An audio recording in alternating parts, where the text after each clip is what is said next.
국내 최대 헤지펀드 운용사인 라임 자산운용이 일부 펀드의 환매 중단을 결정하면서 그 피해가 커지고 있습니다. 기존의 환매 중단을 밝힌 펀드와 내년 만기되는 펀드까지 중단이 되면 최대 1조 3천억 원 정도의 자금이 묶이게 됩니다. 네, 이로 인해서 수천 명의 투자자 피해가 우려되고 있는 상황입니다. 정확한 손실 금액은 얼마나 될지, 또 언제쯤 투자금을 돌려받을 수 있을지, 더불어서 사모펀드 투자할 때 주의할 점은 무엇인지 오늘 손바닥 경제에서 짚어보도록 하겠습니다. 경희대 글로벌 미래교육원 권혁중 외래 교수입니다. 어서 오세요. 네, 안녕하십니까. 교수님, 우선 피해 규모부터 좀 봐야 될 것 같아요. 환매가 어떤 펀드의 환매가 중단이 됐고 얼마나 되는 규모의 돈이 묶이게 된 건지 피해 규모 좀 알려주시죠. 일단 지금까지 한 8,500원 정도가 환매 중단이 8,500억 됐고요. 원 정도. 그다음에 이제 앞으로 한 4,900원 정도 이제는 예정돼 있기 때문에 사실 총해서 이제 1조 3천억 원이 된 것이고요. 예. 본다면은 사모채권에서 지금까지 판매 금액이 라임에서 한 6,900원 정도 팔았거든요. 네. 그 중에서 묶인 게 지금까지 3,800억 원 정도가 이제 중단이 됐고요. 메자닌 펀드가 이제 총 3,900원 정도가 판매가 됐는데 이 중에서 이제 2,100억 원 정도, 아니 그러니까 2,100억 원 정도가 2,100억 지금 원 이제 정도. 중단이 된 상태입니다. 그다음에 무역금융이 한 2,400원 정도가 판매가 됐는데 그 중에서 한 2,400억 거의 되져서 이건 묶여버렸죠. 그래서 이렇게 돼서 지금까지 한 8,500원 정도가 사실 이제 중단이 된 8,500억 원 상태다. 정도가 네, 이렇게. 지금은 연기가 된 상태네요. 네네네. 네, 지금 보니까 뭐 환매 중단에 따른 피해 규모가 지금 점점 확대되는 양상인데 왜 이렇게까지 사태가 커졌다라고 보세요? 그러게요. 그러니까 두 가지 이유로 저는 좀 짚어드려야 된다는 생각을 듭니다. 첫 번째로는 당연히 이제 유동성에 문제가 좀 생겼다라고 좀 볼 수가 있겠는데요. 라임 자산운용이 실제적으로 이제 코스닥 시장이 악화되다 보니까 네. 메자닌 펀드 쪽에서 이제 문제가 좀 생겼다 볼 수 네. 있겠는데요. 이게 뭐냐면 판매 청구 금액이 갑자기 늘어나게 됩니다. 그러면 펀드에 대해서 환매 금액을 계속 요청하다 보니까 이거를 감당하지 못하고 유동성에 문제가 생겼는데 그중에서 제가 말씀드렸잖아요. 메자닌 펀드에서 좀 문제가 생겼다. 메자닌 네. 펀드가 뭐냐면 보통 메자닌이라는 뜻이 1층과 2층 사이에 있는 공간을 네. 이탈리아를 뜻하거든요. 그게 뭐냐면은 중위험 상품입니다. 보통 우리가 이런 걸 얘기할 때는 이제 전환사채라든지 이제 BW 그러니까 신주 인수권 부사채를 보통 얘기를 하죠. 근데 여기서 문제가 뭐 생겼냐면 사실 상장 그러니까 주식이 좋을 때는 당연히 이거를 주권 그러니까 주식으로 바꿀 수가 있기 때문에 사실 자본이득을 얻을 수가 있겠죠. 그렇죠. 하지만은 굉장히 시장이 안 좋을 때는 이게 실제적으로 자본이득이 안 되거든요. 그래서 환매 요청이 만약에 들어온다. 이렇게 되면 당연히 유동성이 꼬일 수밖에 없는 상황이 오고요.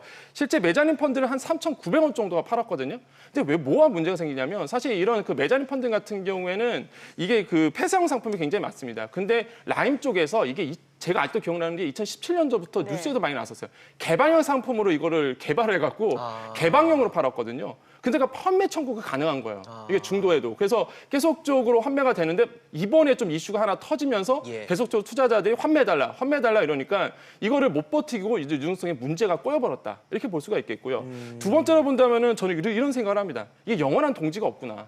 이게 어떤 이유냐면 네. 이종필 그 라임 운용 부사장이 최근에 이런 인터뷰를 했습니다. 잘 될 때는 우리를 통해서 많은 레버리지 효과를 얻어서 판매 수수를 얻은 이런 어떤 파트너사들이 우리가 어려워지니까 등을 다 돌리더라. 이런 얘기를 했는데 그게 왜 나왔냐면 사실 라임 운용이 지금 파킹 거래로 해서 약간 그 이제 감독을 받고 있죠. 이제 그렇죠. 좀 지금 좀 리스크가 있는데 네. 이게 파킹 거래가 뭐냐면은 이제 채권 매입할 때 장부에 기록을 하지 않다가 내가 좀 유리할 때 이제 장부를 기록하게 됩니다. 그러면 이제 수익률에 대해서 약간 변동이 일어나거든요. 그러니까 펀드 수익률을 극대화하기 위해서 파킹 거래를 좀 하는 관행들이 있었는데 지금은 이거는 굉장히 위험하다. 금융당국에서도 그렇게 보고 있습니다. 그래서 사실 금융투자 쪽에서 파킹 거래 이슈가 나오면 투자자들 사실 벌벌 떨어요. 왜냐면 내 돈 날아갈까 봐. 그렇죠. 근데 요번에 7월 달에 파킹 거래 의혹이 불거졌거든요. 8월 달에 금감원에서 조사 들어갑니다. 투자자들이 가만히 있겠어요? 위험하니까 환매 요청 계속 들어가는 거예요. 그렇네요. 이게 갑자기 몰리기 시작하거든요. 8월, 9월에. 그러다 보니까 라임 운용사는 이걸 감당이 안 되는 거예요. 이게. 그러다 보니까 안 되겠다. 이거 묶어버리자. 중단해야 된다. 그래서 아예 이 환매 자체를 중단시켜버린 거죠. 그래서 끊어버리겠다라고 해서 아무래도 이게 어느 정도의 펀드가 수익률이 난다면 그때 가서 이제 환매를 받아주겠다. 이렇게 해서 참 두 가지 이유가 되지 않았을까 좀 생각을 해봅니다. 주식으로 치면 투매가 막 나오니까 일단 막는 거군요. 일단 막아봐야죠. 예, 예. 사실 뭐 최근에 일어났던 문제 중에 라임 문제도 좀 그렇고 그다음에 DLF 문제 같은 경우도 맞습니다. 그렇고 다 사모펀드와 관련되다 보니까 이게 지난 정권에서 사모펀드 규제를 좀 풀어줬던 게 화근이 됐던 게 아니냐라고 뭐 그렇죠. 결과론적인 얘기에서 그렇게 네네. 얘기를 하던데 어떻게 보십니까? 지난 정부도 그랬고요. 이번 정부도 그건 마찬가지인가요? 마찬가지로 봅니다. 이제 지난 정부로 얘기를 해드리자면 사실 금융감독 위해서 규제를 좀 풀었죠. 어떤 거냐면은 사실 자기 자본 요건이 60억 원이었다가 이걸 20억 원 정도가 되면은 이걸 해주게끔 했고요. 사모펀드를 그다음에 설립 요건도 인가제에서 이제 등록제로 바뀌었습니다. 좀 쉬워졌죠. 그러다 그러네요. 보니까 투자자문 회사들이 네. 자산운용으로 많이 바꿨어요. 예, 왜냐하면은 자산운용해야 되면 펀드를 스스로 굴릴 수가 있기 때문에 그렇죠. 상품을 만들 수 있기 때문에 그렇게 해서 조금 규제를 좀 풀어줘서 많이 늘어났고요. 예. 이번 정도 마찬가지입니다. 10% 룰이 있었잖아요. 이거를 말 그대로 그 의결권 제한도 풀어줬고 지분 보유 의무 규제도 풀어줬단 말이죠. 그러다 보니까 사모펀드 쪽으로 돈이 많이 몰렸는데 규모가 상당합니다. 2015년 10월에 규제 풀었을 때 한 197조 원 정도가 우리나라의 규모였다면 사모펀드가 이게 지금은 394조 쪽으로 굉장히 많이 늘어났거든요. 무슨 얘기냐? 2배가 늘어났습니다. 규모 그러네요. 자체가. 예. 물론 좋은 점은 있어요. 왜냐하면 사모펀드가 계속 늘어난다면 사실 펀드지 않습니까? 그럼 그렇죠. 우리나라의 벤처기업이라든지 뭐에서 기술을 가지고 열심히 운영하는 기업체들한테 그 돈이 흘러갑니다. 자금 조달은 그렇죠. 용이시겠네요. 자금 조달 네. 부분에서 굉장히 중요한 거죠. 왜냐하면 그 전까지만 해도 외국인 자금에 의지를 했었거든요. 그러니까 자생력이 없는 거죠. 그래서 이번에 이런 펀드를 굴려서 실제 우리나라의 4차 산업이라든지 기본적으로 이런 자생력을 키우려고 했는데 이게 지금 조금 사모펀드에 좀 탈이 생기고 있는 부분이다라고 보시면 되겠습니다. 네. 자, 그리고 또 하나 얘기가 나오는 부분이 그 라임 자산 운용의 이러한 펀드 판매할 때도 최근에 이슈가 됐었던 뭐 DLF, DLS 사태처럼 불안전 판매 얘기도 나오는 것 같더라고요. 이거는 어떻게 봐야 되죠? 저는 충분히 불안전 판매의 소지가 있다. 저는 합리적인 의심을 좀 해볼 수밖에 없는데 네.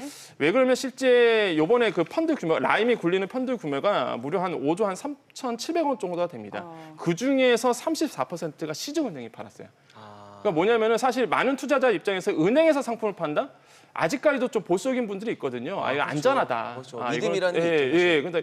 예. 그런데 사실 이렇게 위험한 상품을 사실 은행 쪽에서 라임 쪽에 한 34% 정도를 담당해서 팔았단 말이죠. 그러다 보니까 사실 이게 불안전 판매가 과연 없었겠느냐? DLF나 아니면 DLS처럼 제가 보기에는 합리적으로 의심했을 때 굉장히 상품을 팔기 위해서 그다음에 초단기 상품을 팔기 위해서 많은 푸시가 있었을 것이다라고 볼 수가 있겠고 네. 그 중에서도 사실 라임 자산 운용에서 5조 3천억 원 정도에서 은행별로 본다면 우리은행이 가장 많이 팔았거든요. 그렇네요. 그러니까 저는 여기서 무슨 생각이 드냐면 사실 우리은행이라든지 하나은행이라든지 진짜 사업 보고서를 보면은 비이자 수익을 늘리려고 하는 전략들이 많이 나왔었어요. 그러니까 이자 수익이 포화 상태다 보니까 한계가 있다 보니까 비이자 수익을 늘려서 사실 네. 이제 수익을 조금 높이기 위한 전략들이 있었는데 이게 조금 탈이 난 거지 아닌가라는 생각을 해보기 때문에 충분히 아직은 근데 나온 건 없습니다. 네네. 아직은 뭐 불안전 판매에 대해서 이제 조사가 들어갔기 때문에 그러니까요. 나온 건 없지만 충분히 그 불안전 판매에 대한 이슈가 불교질 만하다라고 보는 거죠.